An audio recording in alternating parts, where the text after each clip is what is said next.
mengucap syukur untuk kasih karunia Tuhan yang besar. Kami menyerahkan doa malam ini sepenuhnya dalam tangan Tuhan. Tuhan berkenan memakai menjadi kemuliaan bagi nama Tuhan dan kami semua diberkati. Dalam nama Tuhan Yesus Kristus kami berdoa. Amin. Selamat malam Bapak Ibu Saudara sekalian yang sudah bersama dengan kita di sini dalam doa malam hari ini. Nah, doa malam melalui online ini diadakan secara iman Kristiani dengan dasar keyakinan kepada Tuhan Yesus Kristus, Yeshua HaMasyiah, Juru Selamat dunia, Imam Besar Agung kami. Dan firman Tuhan yang didokumentasikan dalam kitab suci Perjanjian Lama serta Perjanjian Baru menjadi pegangan kami, menjadi pegangan kita sekalian. Saudara sekalian, doa malam ditujukan juga untuk menjawab pertanyaan. Karena itu kalau ada pertanyaan rohani yang diinginkan supaya kami menjawabnya, silahkan dikirimkan kepada kami, nanti akan menjadi tema-tema dalam doa malam kita. Kami akan berusaha menjawab pertanyaan-pertanyaan saudara seiman sekalian. Nah, saudara sekalian, sekarang tanggal 30 Desember tahun 2023. Jadi besok sehari lagi, kemudian kita akan mengakhiri tahun 2023 masuk kepada tahun baru, tahun 2024. Nah, kali ini saya ingin mengajak kita merenungkan soal waktu. Ya, ini menghadapi akhir tahun, menghadapi penutupan tahun. Dan judul renungan pada malam hari ini adalah berada di pusat kehendak Tuhan. Berada di pusat kehendak Tuhan. Nah, mari kita baca dahulu satu ayat dari kitab Ayub. Ini perkataan Ayub ini. Jadi perkataan yang bisa kita simak dan kita cermati. Ayub pasal yang ke-10 ayat yang ke-5. Firman Tuhan berkata demikian. Apakah hari-harimu, mu-nya ditulis huruf besar. Jadi yang dimaksud di sini hari-hari Tuhan gitu ya. Apakah hari-harimu seperti hari-hari manusia? Tahun-tahunmu seperti hari-hari orang laki-laki. Nah, satu ayat saja ya saya ketengahkan hari ini. Jadi firman Tuhan ini berbicara apakah hari-harimu. Saudara, menghadapi akhir tahun ini kita tinggal menghitung hari. Kalau sekarang mungkin menghitung jam ini ya. Karena sekarang tanggal 30, besok tanggal 31, jadi 24 jam lagi. Ya lebih lah, ya. Ya, menghitung hari boleh, ya. Kita menghitung hari untuk mengakhiri tahun ini. Tapi firman Tuhan menyatakan, apakah hari-harimu, apakah hari-hari Tuhan sama seperti hari-hari manusia? Tahun-tahunmu seperti hari-hari orang laki-laki. Ini maksudnya bagaimana? Jadi melalui kitab Ayub ini kita diajak untuk mempertanyakan apakah waktu yang Tuhan punya itu sama dengan waktunya manusia? Apakah hari-harinya Tuhan itu sama dengan hari-harinya manusia? Dan bahkan dipertanyakan apakah tahun-tahunmu Tuhan, tahun-tahun Tuhan itu sama seperti hari-hari seorang laki-laki. Nah, ini mari kita merenungkan yang dimaksud hari-hari seorang laki-laki itu apa? Saudara, orang laki-laki itu kecenderungannya adalah bekerja. Jadi di dalam satu keluarga kecenderungannya yang bekerja mencari nafkah itu laki-laki. Dan laki-laki itu kalau laki-laki normal gitu ya, tidak bisa diam. Akan selalu menghasilkan. Begitu. Itu kalau laki-laki normal, laki-laki yang berpikiran normal.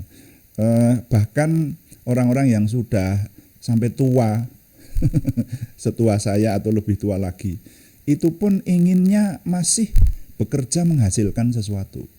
Nah, sehingga melalui firman Tuhan ini dinyatakan apakah hari-hari Tuhan itu seperti itu ya? Seperti hari-hari seorang laki-laki yang bekerja, menghasilkan sesuatu untuk keluarganya, yang memikirkan banyak hal seperti itu. Nah, dengan demikian maka saya menangkap melalui firman Tuhan ini ada perbedaan antara waktu yang dipahami oleh kita manusia dengan waktu yang dipahami oleh Tuhan, saudara ya. Ada perbedaannya. Ya, kalau menurut saya waktu itu yang menciptakan Tuhan. Bahkan waktu itu sendiri yang menciptakan adalah Tuhan. Nah, ini akan semakin terlihat kalau kita melihat bagian Alkitab yang lain. Ini kitab Ayub tadi, itu sebetulnya pernyataan Ayub kepada Tuhan pada waktu dia menderita. Ada antara lain berbicara masalah waktu. Nah, sekarang ada lagi bagian Alkitab yang lain di Perjanjian Baru di 2 Petrus pasal 3 ayat yang ke-8. Ini kalau dibaca mulai ayat 1, ini judulnya Hari Tuhan gitu di sana. Jadi di sana fokusnya membicarakan tentang hari Tuhan yang mulai mendekat, yang semakin mendekat dengan segala sesuatunya. Itu dijelaskan di 2 Petrus pasal 3. Tapi ayat yang ke-8 ya, 2 Petrus pasal 3 ayat 8 itu kita diberitahu ada hal yang menarik di situ. Firman Tuhan berkata, "Akan tetapi saudara-saudaraku yang kekasih, yang satu ini tidak boleh kamu lupakan, yaitu bahwa di hadapan Tuhan satu hari sama seperti 1000 tahun, dan 1000 tahun sama seperti satu hari." Loh, ini firman Tuhan, saudara, yang kita percaya. Jadi melalui firman Tuhan ini dinyatakan satu hari sama dengan 1000 tahun bagi Tuhan, di mata Tuhan. Ya loh. Di hadapan Tuhan, bahwa di hadapan Tuhan satu hari sama dengan 1000 tahun, dan 1000 tahun sama dengan satu hari. Nah, ini berarti ada perbedaan penghitungan waktu antara waktu kita dan waktu Tuhan. Kalau kita sekarang ini menghadapi akhir tahun, lalu kita mau tidak mau harus merenung tahun-tahun yang akan kita tinggalkan ini, sudah kita melakukan apa, ada apa di dalamnya. Kemudian tahun-tahun mendatang, tahun ke depan ini kita akan melakukan apa, ada rencana-rencana apa, dan seterusnya. Jangan lupa ini tahun menurut versi manusia. Ini waktu menurut yang manusia bisa ketahui. Tapi Tuhan itu pencipta waktu, saudara. Dan di hadapan Tuhan, firman Tuhan menyatakan kepada kita, bagi orang beriman, apalagi yang paling dipercaya kecuali firman Tuhan, bagi orang beriman yang sungguh-sungguh beriman bahwa Tuhan itu ada, dan Tuhan yang kita kenal dalam nama Tuhan Yesus Kristus itu maha kuasa dan memberkati kita yang mengasihi Dia. Nah, kalau firman Tuhan berkata demikian, ya berarti memang demikianlah adanya. Tuhan yang menciptakan waktu, dan di hadapan Tuhan waktu itu bisa diciptakan. Jadi yang bagi kita itu, kita ada istilah, waduh kita kehabisan waktu nih. Tahun 2023 sudah hampir habis, waduh kita segera melakukan ini itu dan sebagainya sebelum tahunnya habis. Tapi bagi Tuhan, Tuhan bisa menciptakan waktu, saudara-saudara. Dan bahkan dikatakan satu hari di hadapan Tuhan sama dengan 1000 tahun, dan 1000 tahun sama dengan satu hari. Nah, baik, kita menyadari sekarang bahwa waktu Tuhan tidak sama dengan waktu kita. Sekarang yang kita hadapi adalah waktu sesuai dengan perhitungan manusia yang bisa atau mampu, manusia mampu menghitungnya, manusia mampu memperhitungkannya, manusia mampu memahaminya. Kita akan meninggalkan tahun 2023 dan masuk tahun 2024. Dan saya mengingat setiap pergantian tahun itu selalu membuat saya merenung. Dan saya mengajak saudara-saudara semuanya merenung. Merenungkan tentang evaluasi tahun-tahun yang lalu dan rencana untuk tahun-tahun ke depan. Nah, tetapi saudara-saudara sekalian, sejak dulu dinyatakan kadang-kadang ya, dalam suatu tahun itu dikatakan, saudara-saudara kita menghadapi tahun suram, gitu. Kadang-kadang kan begitu kan. Kalau kita melihat di media, kadang-kadang akhir tahun semacam ini terus muncul berita soal ramalan. Ada peramal ini meramalkan tahun depan akan begini, begitu, dan seterusnya.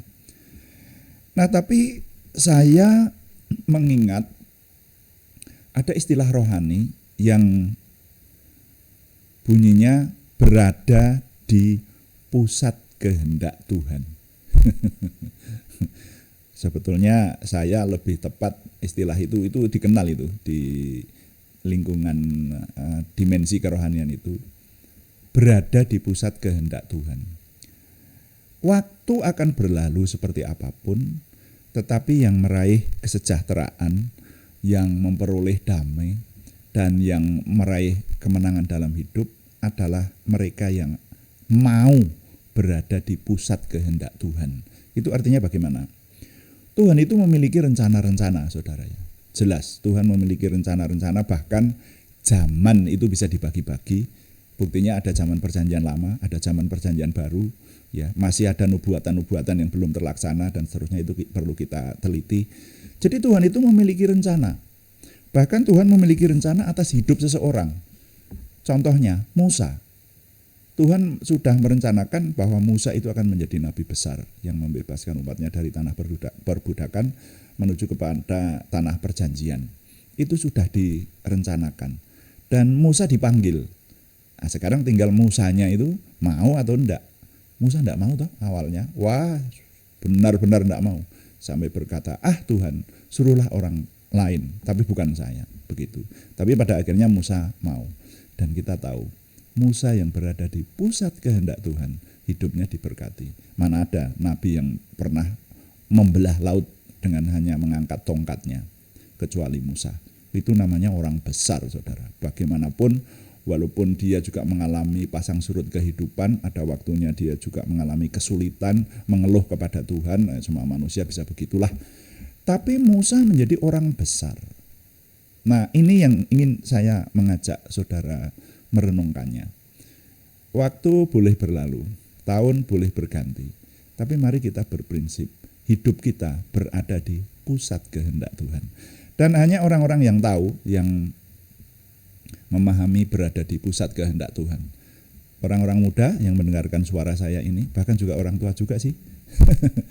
Mari kita bertanya kepada Tuhan, Tuhan memiliki rencana apa atas hidup kita? Itu saudaranya. Orang-orang muda apalagi, itu harus mencari visi misi dalam hidupmu. Sebetulnya hidupmu, cita-citanya menjadi apa? Dan tanya kepada Tuhan, Tuhan punya rencana apa atas hidupmu? Kalau saya boleh mengimpartasikan, saya sudah jelas. Saya itu waktu muda, ya ini impartasi kesaksian, saya belum tahu mau jadi apa. Sampai saya lulus sekolah SLTA, sampai saya bekerja, saya belum tahu Tuhan sebetulnya punya rencana apa terhadap hidup saya, saudara ya. Bahkan sampai saya bekerja dapat 2 tahun. Saya bekerja dapat 2 tahun, lalu saya mendapatkan pembaharuan hidup dari Tuhan. Yang sering saya saksikan dan saudara sudah mengetahui kesaksian hidup saya itu. Maka setelah saya dipanggil Tuhan lahir baru, barulah saya disadarkan oleh Tuhan bahwa Tuhan punya rencana atas hidup saya. Nah begitu. Dan rencananya Tuhan atas hidup saya terbukti sekarang setelah usia saya begini. Saya tidak bekerja di pekerjaan sekuler secara umum. Makanya saya minta pensiun dini dari pekerjaan umum. Tuhan memiliki rencana dalam hidup saya supaya saya melayani Tuhan. Dan oleh anugerah Tuhan, saya melayani Tuhan. Sejak saya melayani Tuhan sampai hari ini, saya merasa inilah rencana Tuhan atas hidup saya. Nah, ini pun masih mencari lagi, nanti secara yang lebih rinci lagi, Tuhan sebetulnya punya rencana apa atas hidup saya. Mestinya setiap orang begitu, saudara ya. Saudara, mungkin saudara mendengar suara Tuhan atau Tuhan berbicara. Tuhan memiliki kehendak dan saudara tahu akan kehendak Tuhan itu.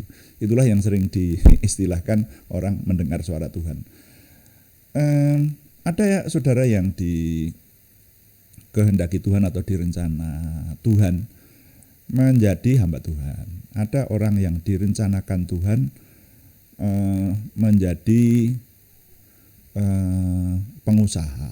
Ada orang yang direncanakan Tuhan ditempatkan untuk menjadi karyawan. Nah, itu ada yang menjadi dokter, ada yang menjadi perawat, ada yang menjadi pejabat negara, seperti itu. Nah, itu silahkan tanya kepada Tuhan. Kalau orang sudah berada di posisinya yang memang Tuhan inginkan atas orang yang bersangkutan, tahun boleh berganti, hari-hari boleh berlalu, tetapi hidup tetap ada dalam damai sejahtera Tuhan, sepanjang memiliki kesetiaan dan ketaatan kepada Tuhan. Tentu saja begitu, kitab suci berbicara semacam itu. Nah, oleh karena itu, mari kita menekuni. Kalau saya harus menekuni apa yang Tuhan bebankan kepada saya dan mengembangkannya. Itu saudara. Saudara yang sudah ada di posisi-posisi Anda dan itu sudah yakin betul bahwa Tuhan menghendaki Anda ada di posisimu itu, itulah yang disebut berada di pusat kehendak Tuhan. Jadi mari kita mencari kehendak Tuhan akan hidup kita dan kemudian kita berdoa, berusaha minta supaya kita tetap setia dan taat kepada kehendak Tuhan atas hidup kita itu dan kita berada di pusat kehendaknya itu. Kalau kita berada di pusat kehendak Tuhan seperti itu, niscaya hidup kita akan meraih damai sejahtera. Tinggal perjuangan kita adalah setia dan taat kepada Tuhan sampai akhir. Nah, jadi saudara, sekali lagi mengingat soal waktu, dimulai dari merenungkan, mencermati soal waktu, kita menghadapi waktu akhir tahun.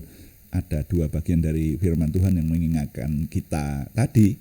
Kita diingatkan untuk mencari waktunya Tuhan. Dan yang lebih penting mencari kehendak Tuhan. Jadi saudara, nilai yang dapat saya ketengahkan kali ini bunyinya demikian. Tahun berganti, hari berlalu. Tetapi yang tetap ada dalam damai sejahtera adalah yang ada di pusat kehendak Tuhan. Atau pusat rencana Tuhan, seperti itu. Saya ulangi, tahun berganti, hari berlalu, tetapi yang tetap ada dalam damai sejahtera adalah yang ada di pusat kehendak Tuhan. Tuhan dipuji, amin. Mari kita berdoa mengakhiri renungan malam ini. Kita berdoa sesuai dengan yang Tuhan ajarkan melalui firman-Nya. Tuhan, berkatilah kami dengan berlimpah-limpah, berbuatlah sesuatu yang besar dalam hidup kami, dan itu jelas berasal daripada-Mu. Tambahkanlah pengaruh dan kesempatan kami bagi-Mu, berikanlah kami suatu perasaan akan hadirat-Mu dan petunjuk-Mu senantiasa. Jagai dan lindungilah kami, supaya tidak jatuh dalam perangkap setan. Dalam nama Tuhan Yesus Kristus kami berdoa. Amin. Demikian doa malam hari ini, saudara sekalian. Kami terus memberitahukan bahwa doa malam dilaksanakan setiap hari dan live streamingnya dilaksanakan jam 6 atau jam 18 waktu Indonesia Barat. Saudara kalau mengikuti live streamingnya pada jam-jam tersebut di channel kami. Dan nanti keuntungannya saudara bisa masuk di kolom chatting dan bisa berinteraksi dengan kami dan tim di sini. Tapi kalau yang terlambat mengikuti, tetap bisa membuka renungan, tetap tidak ada kata terlambat untuk melanjutkan renungan-renungan atau mencermati firman Tuhan yang kalau yang doa pagi itu secara berkesinambungan, saudara bisa mengikutinya. Dan tidak ada kata terlambat, saudara mulai sekarang pun kita akan terus merenungkan kitab suci secara berkesinambungan. Mulai Kejadian sampai Wahyu, dan seterusnya akan kita ulangi kejadian sampai wahyu lagi. Jadi tidak ada kata terlambat seperti itu, saudara. Terima kasih kepada semua yang sudah mendukung. Terima kasih kepada yang setia mengikuti. Kami tetap mengharapkan dukungan Anda, setidaknya dukungan doa. Terima kasih yang belum berikan subscribe, berkenan berikan subscribe, like, komen, dan share, bagikan kepada teman-teman lain sehingga lebih banyak lagi yang diberkati bersama dengan kita. Selamat malam, Tuhan memberkati. Amin.